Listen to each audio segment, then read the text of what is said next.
que quelqu'un nous explique les règles du Ballon d'Or. Que quelqu'un nous dise comment ça fonctionne, sur quels critères les joueurs sont nominés au Ballon d'Or. Parce qu'on ne comprend plus rien. Ils nous ont fait croire que Rodri mérite le Ballon d'Or parce qu'il a remporté l'Euro, parce qu'il a remporté le trophée du meilleur joueur de l'Euro.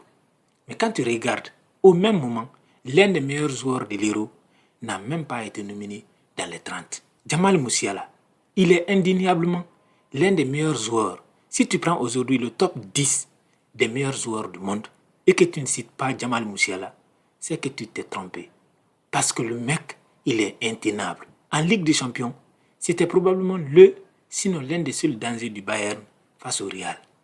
Il a été très bon l'année dernière, même si le Bayern n'a pas remporté de trophée. Donc Musiala a été oublié. Pourtant, Musiala était aussi dans l'équipe type de l'Euro 2024. Alors, moi je ne comprends pas. D'un côté, il y a Xhaka, Dovbyk ou encore Grimaldo qui sont sélectionnés pour le Ballon d'Or. D'un autre côté, on a Rodrygo Goes, Guirassy et Musiala qui ne sont pas sélectionnés. J'ai lu des commentaires où des gens justifiaient l'absence de Guirassy par le fait qu'il jouait à Stuttgart. Mais Jamal Musiala ne joue pas à Stuttgart. Jamal Musiala joue au Bayern Munich, probablement le meilleur club du monde derrière le Real Madrid. Donc comment justifiez-vous l'absence de Musiala mais la présence de Dovbyk qui n'a joué que pour Girona? Girona a été 3e de la Liga pendant que le Bayern Munich a été 2e de la Bundesliga. Dovbyk n'a même pas été en 8e de finale de l'Euro 2024. Au même moment, on a Musiala qui a été éliminé par l'Espagne, le champion. Il a joué une compétition de malade. Rodrygo, contre Manchester City, aller comme retour, il marque des buts décisifs. Il est passeur décisif sur le deuxième but de Vinicius contre le Barça à la finale de Supercoupe d'Espagne. Qu'est-ce qu'il aurait pu faire d'autre? Bien évidemment, il n'a pas fait une bonne Copa América. Mais au même moment, on sait tous qui a été le meilleur joueur de la Copa América. C'était James Rodriguez.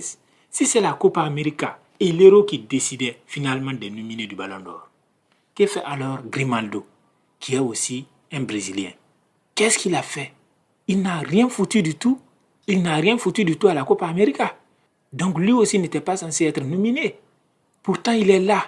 Chacun a fait quoi à l'Euro? Oui, la Suisse a avancé un peu plus dans la compétition, mais ce n'était pas grâce à Xhaka. Donc, ce n'est pas logique.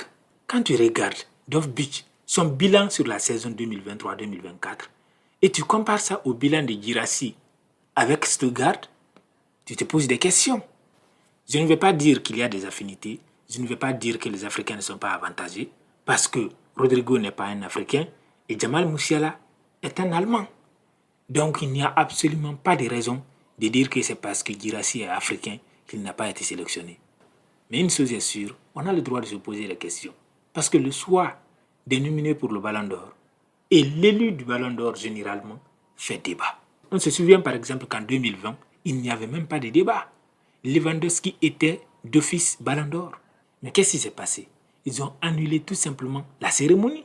Alors que tout le monde savait que Lewandowski était censé remporter le trophée.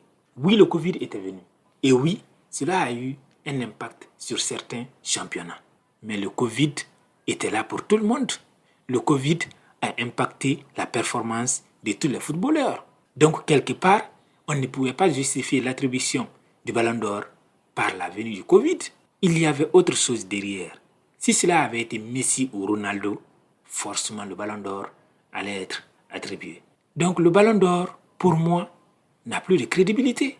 Depuis quelques années, en dehors du Ballon d'Or remporté par Benzema, généralement ça fait débat. Mais ça, ce n'est que mon avis. Et dans cette vidéo, je vous demande à vous de donner votre opinion dans les commentaires. Est-ce que vous trouvez cela juste que Jamal Musiala, Rodrygo ou encore Guirassy soient absents des nominés, alors que d'un autre côté, on a des joueurs comme Grimaldo, Xhaka ou encore Dovbyk qui ont été nominés? Laissez votre opinion dans les commentaires.